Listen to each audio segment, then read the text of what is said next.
En plus d'avoir envoyé votre liste au Père Noël, vous avez envoyé vos questions à Marc Fiorentino. Et ça, c'est presque pareil. Merci pour vos nombreux messages. Marc, après avoir refait l'année 2023 avec vos invités en long, en large et au Et travers. surtout de travers. Oui, bien sûr, mais surtout après les avoir mis sous pression pour avoir leurs prévisions pour 2024, c'est à vous de passer sur le grill. Pour commencer, Marc, c'est simple. J'ai deux questions. Quel est pour vous le secret du placement? Placement au sens large. Là, on ne parle pas d'année, on ne parle pas de temps. Pour vous, Marc, c'est quoi le secret du Ah, placement? c'est pas une question facile, ça. On c'est pas commence simple. directement par Ah, du mais dur. non, on est dans le dur Pour tout de moi, suite. c'est assez... En fait, paradoxalement, je suis un peu hypocrite, je dis que c'est une question très dure. En fait, je trouve que c'est une question très, très facile. En Pourquoi? fait, le secret du placement, c'est l'allocation d'actifs. Le secret du placement, c'est de se dire, il y a plusieurs classes d'actifs. Il y a plusieurs classes d'actifs. C'est comme si vous aviez plusieurs cubes. Vous avez le cube du cash, le livret A, les super livrets, les livrets qu'on voit partout avec des taux boostés ou pas, les livrets bancaires. Ça, c'est un cube, le cash. Vous avez les actions. Ça, c'est un autre cube. Dans ce cube-là, il y a les actions américaines, il y a les petites actions, les grandes actions, mais simplifions. Vous avez maintenant les produits dits de taux, les produits type obligataire, c'est-à-dire j'ai un rendement de 3%, de 4%, de 5%, je place mon argent sur une Qui pour le durée coup est prévu à l'avance. qui est prévu à l'avance, sur lequel il y a un risque qui est nul ou un risque limité. D'accord ?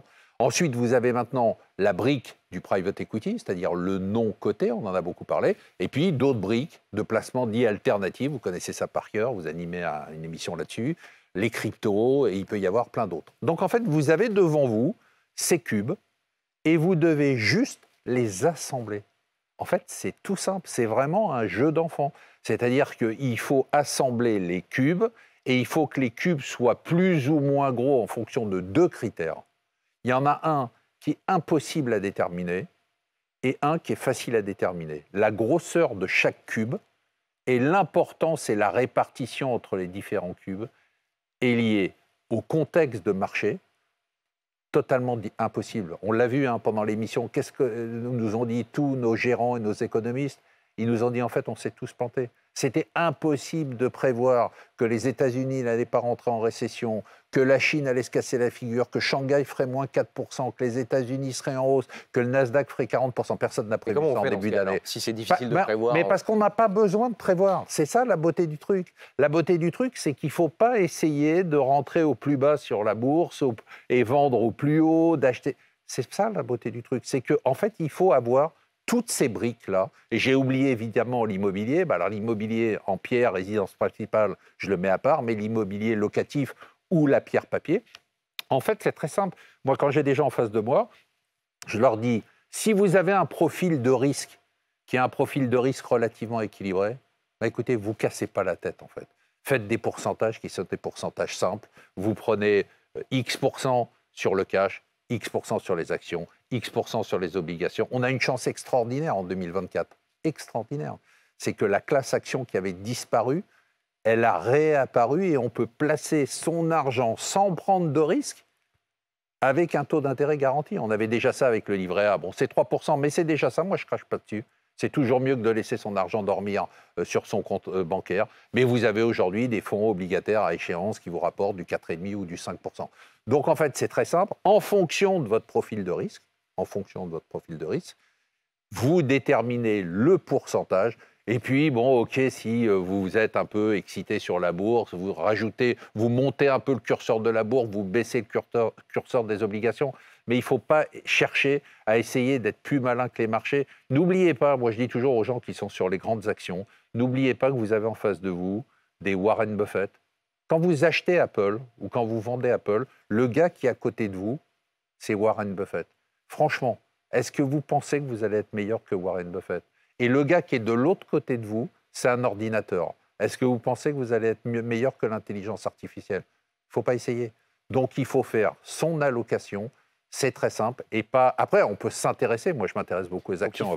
Il faut avoir de tous les cubes et pour les remplir, pour savoir dans combien on met, dans quoi. c'est pas le contexte, c'est notre profil de risque. Alors le contexte, oui. Ou notre horizon d'investissement. Non. Alors l'horizon d'investissement, alors bon, je n'ai pas rentré dans les détails parce qu'on l'avait fait dans cette émission. D'ailleurs, il faut la revoir parce qu'elle était formidable. Bien sûr, la CVA spécial placement, regardez en replay. Spécial placement parce qu'on expliquait tout ça. Et en fait, bon, évidemment, en fonction de son profil de risque, en fonction de son âge, en fonction de sa situation financière, en fonction de son objectif. C'est pas pareil si vous voulez acheter une résidence principale dans 5 ans ou si vous préparez votre retraite. C'est pas pareil si vous voulez transmettre ou si vous voulez juste avoir un matelas de sécurité. En fonction de tous ces critères-là, on détermine un profil. En fonction de ce profil, on détermine des pourcentages de chaque partie, de chaque classe d'actifs. Et ensuite, on module, mais vraiment à la marge, un peu plus ou un peu moins, en fonction de ces anticipations de marché, en se disant globalement qu'on se plante toujours sur ces anticipations de marché.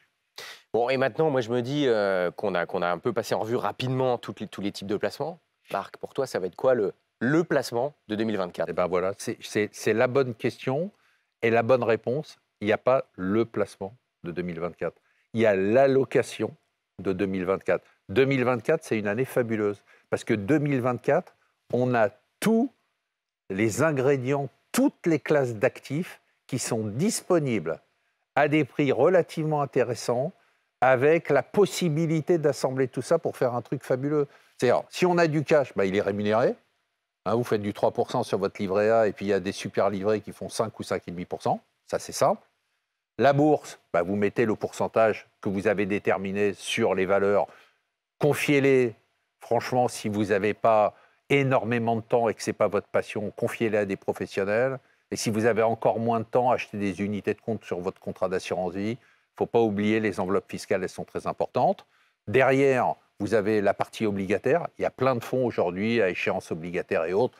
Pareil, confiez votre argent à des professionnels. Une petite dose de private equity. Aujourd'hui, on a du private equity dans des contrats d'assurance vie et du PER. Il faut quand même en profiter. C'est quand même un avantage énorme. Et puis, rentrer petit à petit, je dis petit à petit, parce qu'on n'a pas fini la purge sur le marché de l'immobilier, rentrer sur à nouveau les SCPI et les SCI dans l'assurance vie, dans les PER, les SCPI en direct. Prenez votre temps, parce que la purge n'est pas terminée. Donc, si vous voulez, l'avantage qu'on a cette année, qu'on n'avait pas il y a 2 ans ou 3 ans. Il y a 2 ans ou 3 ans, rappelez-vous, on faisait des émissions, on disait Tina, there is no alternative. Donc, on était obligé d'acheter des actions. Donc, c'était que bourse. Et puis, si vous tapiez en 2022, c'était la méga claque. Et si vous avez du 2023, c'est génial. Mais c'est pas possible, ça. On ne peut pas gérer son argent en se disant pile, je gagne et face, je perds. Non. Et là, cette année, pourquoi? Parce qu'il n'y avait pas de classe obligataire, les taux étaient à 0. Mais maintenant, on a un panel qui est absolument fabuleux. C'est franchement une des années 2023 et surtout 2024 les plus simples, non pas dans la prévision. La prévision va être extrêmement difficile, mais ça va être facile de savoir qu'on va se tromper. Donc ça, c'est quand même pratique. On sait que tout ce qu'on va prévoir ne va pas se passer. Donc déjà, on peut mettre ça de côté. Par contre, c'est une année formidable parce qu'on a aujourd'hui toutes les armes disponibles, toutes les classes d'actifs sur lesquelles on peut placer son argent. Maintenant, on va reprendre vos questions nombreuses que vous nous avez envoyées. Merci beaucoup. On ne peut pas répondre à tout, mais on va y répondre, notamment sur les questions boursières, les questions de valeur. On y répondra dans l'émission. C'est votre argent. À partir du 5 janvier, 20h, on posera la question à nos gérants. Mais on prend les questions placement pour Marc, vu que c'est pour ça qu'on est là. On commence à Benjamin, qui nous demande comment vendre une action. Alors là, on ne parle pas d'une valeur en particulier, Marc, on parle d'une... Oui, à quel moment, c'est ça, voilà, comment vendre, j'imagine qu'il sait le faire, ça. À quel moment on vend? Mais moi, j'ai une question peut-être d'abord. À quel moment on achète déjà, pour commencer, Marc? À quel moment on achète? Alors, ça dépend déjà. Il y a plusieurs... Dans la question, il faut peut-être revenir à la question que tu poses, il faut peut-être même revenir en arrière. D'abord, est-ce qu'on doit acheter une action en direct? La précision, je précise, la question de Benjamin, sa question, c'est comment faire pour se séparer d'une valeur dans laquelle on croit à 100%, mais qui baisse régulièrement. Il nous dit, je fais encore des cauchemars avec Orpea. D'accord. Alors, plusieurs choses. D'abord, la première des choses, on va lui répondre à Benjamin et on va lui répondre très rapidement. La première des choses, c'est est-ce que je dois aller, moi, sur une action?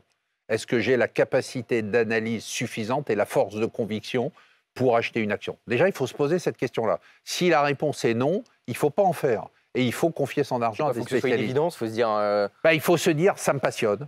Il faut se dire, j'ai du temps. Il faut se dire, j'ai une connaissance particulière sur un type de valeur que les autres n'ont pas. Je rappelle que quand vous achetez une valeur, vous êtes en train d'ordinateur et Warren Buffett, c'est quand même, c'est pas facile. Donc soit on est passionné, soit on laisse ça à soit on quelqu'un est dont c'est le métier. passionné, soit on a une connaissance particulière. Vous connaissez les médias, je connais la finance. Il y a des gens qui travaillent dans l'informatique, ils vous parlent du cloud, ils savent très bien que qui va être le winner. Vous entendez Louis de Montalembert, il comprend très bien qui va gagner. Bon, donc, soit vous avez une connaissance particulière qui vous donne ce que les Américains appellent un edge, c'est-à-dire un avantage compétitif. Soit vous n'avez pas ça. Dans ce cas-là, il ne faut pas en faire. D'accord. Après, il y a évidemment les actions type se dire c'est le casino, mais ça c'est autre chose. On n'est pas pour parler de ça, on est pour parler de placement. Maintenant, si vous vous êtes dit oui, ça m'intéresse, oui, je pense qu'on peut gagner de l'argent sur les actions. D'accord. À partir de ce moment-là, il faut choisir les actions sur lesquelles on pense qu'on a un avantage compétitif par sa connaissance, par l'étude qu'on a fait du dossier. Donc ça, c'est la deuxième chose. On décide d'acheter. Une fois qu'on a acheté... On décide d'acheter. Moi, je ne suis pas pour le timing de marché. C'est-à-dire que les gens qui essayent d'acheter l'action au plus bas et la vendre au plus haut, pour moi, ça n'existe pas. Si vous avez une conviction sur une valeur, vous l'achetez. Voilà, c'est pas la peine de dire je vais attendre. Le nombre de gens qui ont attendu d'acheter Apple au bon prix. Ça monte. Voilà. Et puis après, combien de gens ont attendu d'acheter Apple au bon prix? Combien de gens ont acheté Orpea trop tôt? Bon, voilà. Donc vous avez une conviction, vous achetez. Ensuite, il y a deux questions qui sont très importantes. La première question, c'est vous avez une action, elle continue à progresser. Ça, c'est la règle de Warren Buffett. Il dit que tant qu'on y croit, tant qu'il n'y a pas eu de changement, il faut la garder. On le voit sur Apple, il continue à avoir un pourcentage de son portefeuille qui est phénoménal et il peut garder des actions 15 ans, 20 ans, 30 ans, 35 ans. Est-ce qu'au moment de l'achat, il faut avoir un objectif, se dire, bon, à tel moment je vends ou j'allège une partie de mon Ça dépend si on n'a pas besoin besoin des liquidités. Si on n'a pas besoin de liquidités, d'accord, et qu'on a toujours la conviction. En fait, ce qu'il faut faire, c'est jamais... Il y a un secret que m'a donné un gérant qui est un très bon secret, qui est de dire, quand tu regardes ton portefeuille, ne raisonne jamais par rapport à ton prix d'achat. C'est-à-dire, il me dit, raisonne par rapport au prix d'aujourd'hui. C'est-à-dire, aujourd'hui, cette valeur, elle vaut tant. Est-ce que j'ai envie de l'avoir ou j'ai pas envie de l'avoir? Si on devait la racheter aujourd'hui, c'est ça? Voilà. Peu importe si je l'ai achetée à 10, aujourd'hui, elle vaut 100. On s'en fout de savoir que tu as gagné 90. Donc, si l'important, c'est de dire, est-ce qu'aujourd'hui, à 100, je pense qu'Apple, c'est une bonne valeur? Si je pense que c'est une bonne valeur, on s'en fout de savoir que tu as gagné 90. Il faut te dire, je l'achète. Si je rachèterais aujourd'hui, je garde. C'est ça que ça veut dire. Exactement. Ouais. C'est-à-dire, donc il faut repartir, non pas du cours d'acquisition, ça c'est une clé qui est vraiment importante, il faut partir du cours du jour. Ça, c'est quand tout va bien. D'accord. Quand tout va bien, d'accord, ce que dit la règle d'or des traders, c'est « let the profit run and cut your losses ». C'est-à-dire, il faut laisser courir ses gains et il faut couper ses pertes. D'accord ? C'est la règle. Donc, la perte, pour répondre à ta question, moi, je suis favorable à l'idée qu'on se fasse un stop-loss sur ces positions. C'est-à-dire qu'on se dise, bon, ben voilà, Orpea, je suis prêt à prendre une paume de 20%. Mais pas 100%, pas 99,5%. Donc ça, on se le dit au moment de l'achat. Je pense qu'il vaut mieux se le dire au moment de l'achat parce que le problème qu'on a, c'est que ce que j'ai dit tout à l'heure est biaisé. Quand on gagne de l'argent sur une valeur, on peut avoir une opinion objective. Se dire, oui, tiens, à 100, je continuerai à l'acheter. Par contre, quand on perd de l'argent, on tombe amoureux de sa position et on trouve tous les arguments pour la garder. Et c'est là que les gens perdent de l'argent. En fait, ce que font les traders, pourquoi les traders qui sont sur des plateformes et perdent une fortune? Parce qu'en fait, dès qu'ils ont un petit gain, ils le prennent. Et quand ils perdent, ils gardent la position. En fait, c'est le contraire qu'il faut faire. Quand on a un gain, on le laisse courir. Quand on a une perte, on le coupe. Bon, si je résume, si on n'a pas besoin des liquidités, on ne regarde pas le prix d'achat. Par contre, si on perd de l'argent, on regarde le prix d'achat et on regarde le pourcentage de quand on rentre dans une position qu'on s'autorise. Voilà, c'est ça, c'est let your profit run. Quand on rentre dans une position, on a une idée de quel niveau de perte on est prêt à accepter et il faut couper sa position. Sauf s'il y a un élément nouveau qui nous fait dire, bon, j'ai bien réfléchi, normalement je devrais couper, je ne coupe pas.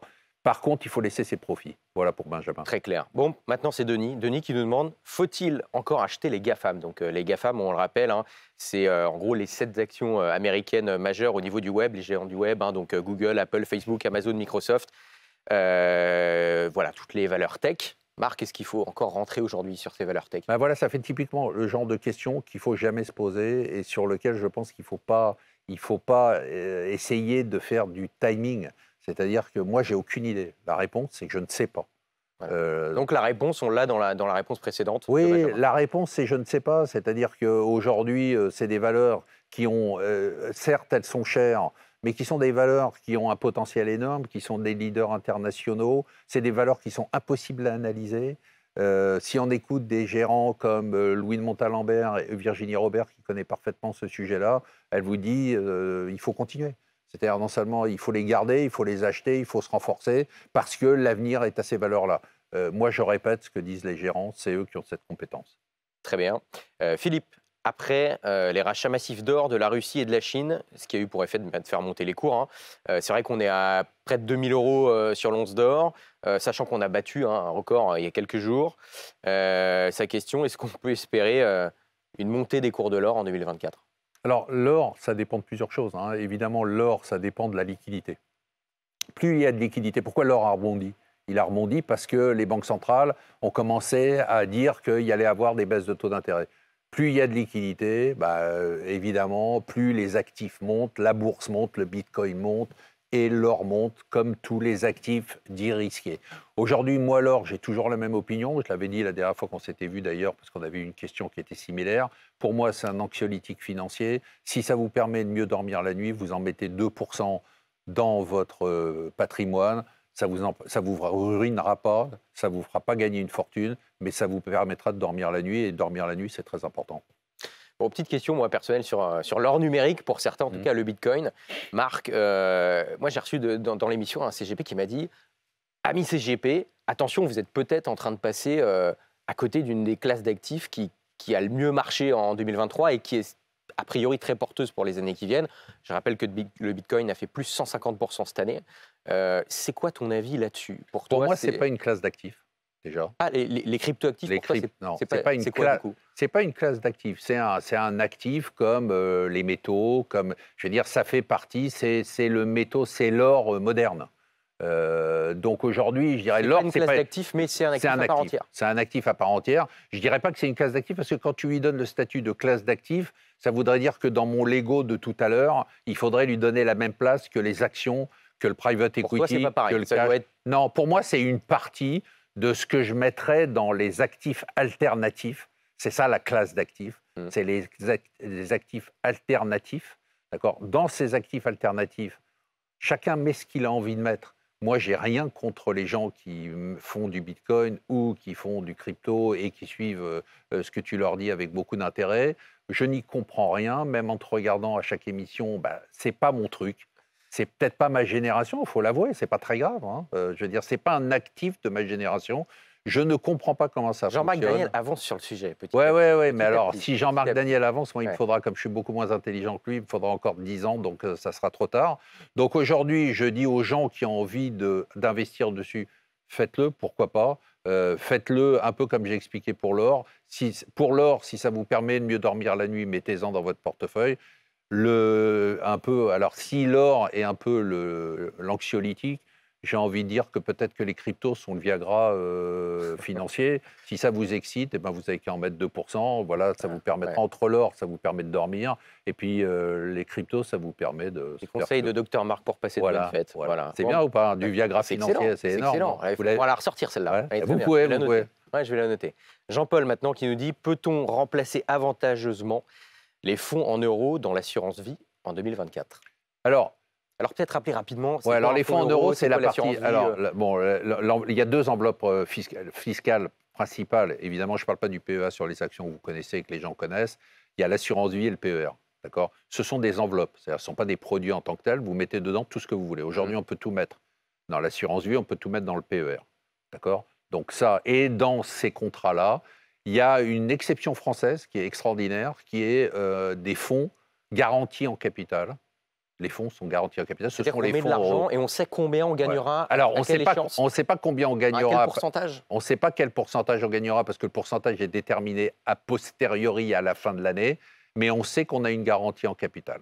Et on sait que généralement, en fonction de l'évolution des taux, si les taux, l'année dernière, le taux des fonds euros était autour de, je dis n'importe quoi, 2%, bon, si la tendance des taux a remonté, on sait qu'on aura 2,30 ou 2,40. Alors, il y a deux choses à dire là-dessus, très intéressant comme sujet. Pourquoi? Parce qu'il y a des masses d'argent dans les fonds euros, dans les contrats d'assurance vie et PER.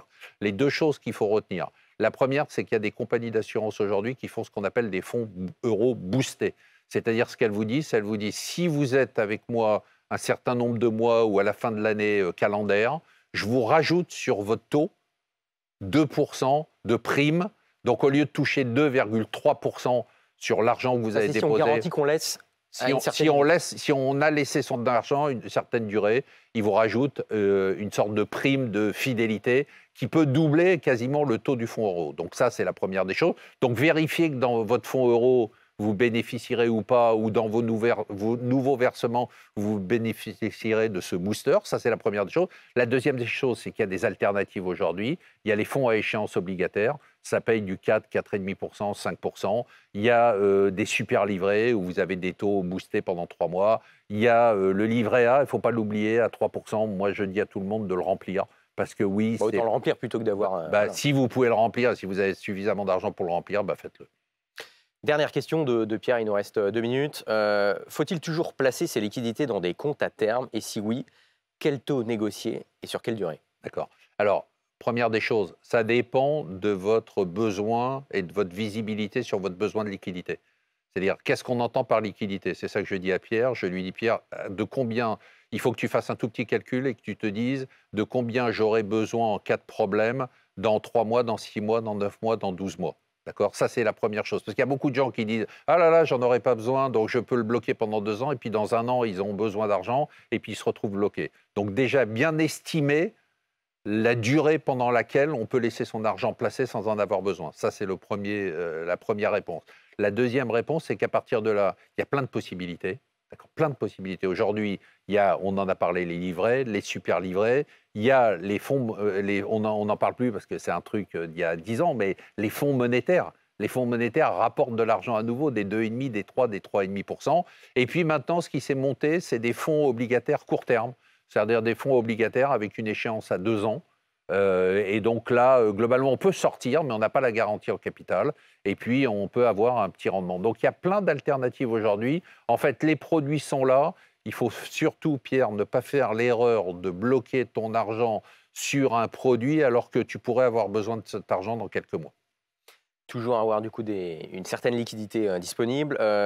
Question toujours de Pierre. Dans le cadre d'une vente immobilière importante, on met 2 millions d'euros. Bravo à lui.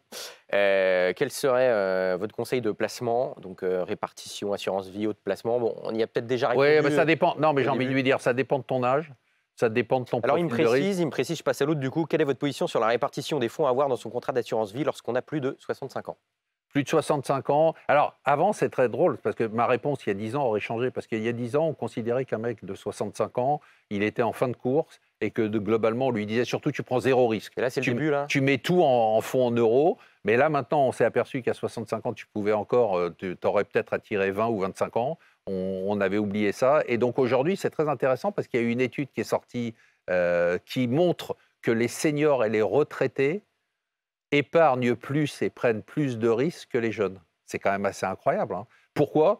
Parce que d'abord, ils ont une certaine garantie en termes de capital et de revenus. Et donc, en fait, mon conseil, pour être très direct, c'est de dire même à 65 ans, en fait, il ne faut pas raisonner comme un gars de 65 ans il y a 20 ans. Il faut raisonner comme un gars de 65 ans qui se dit, j'ai peut-être 20 ans à tenir. Si j'ai 20 ans à tenir ou 25 ans à tenir, il faut avoir des actions. Il faut avoir des obligations, il faut avoir exactement ce que j'ai dit au début. Ce n'est pas le fait d'avoir 65 ans qui fait qu'il faut avoir un portefeuille beaucoup plus conservateur. À 80 ans, oui. À 65 ans, non. Bon, voilà. Pierre et toutes celles et ceux qui nous écoutent. La vie est devant lui, je dis à Pierre, la vie est devant toi. Exactement, exactement. Ne prenez pas en compte votre âge, amusez-vous, entre guillemets, sur vos placements. Merci beaucoup d'avoir été avec nous. Merci beaucoup, Marc. Merci à toi. Très belle fête de fin d'année. Voilà. Toi aussi, belle On fête le rappelle, merci beaucoup. Posez vos questions à direct@bfmbusiness.fr. Vous mettez bien CV en objet, sinon ça part à la poubelle. Excellente fête de fin d'année. Et évidemment, on l'a dit tout à l'heure, rendez-vous le 5 janvier, vendredi 5 janvier à 20 h pour le premier C'est votre argent de l'année.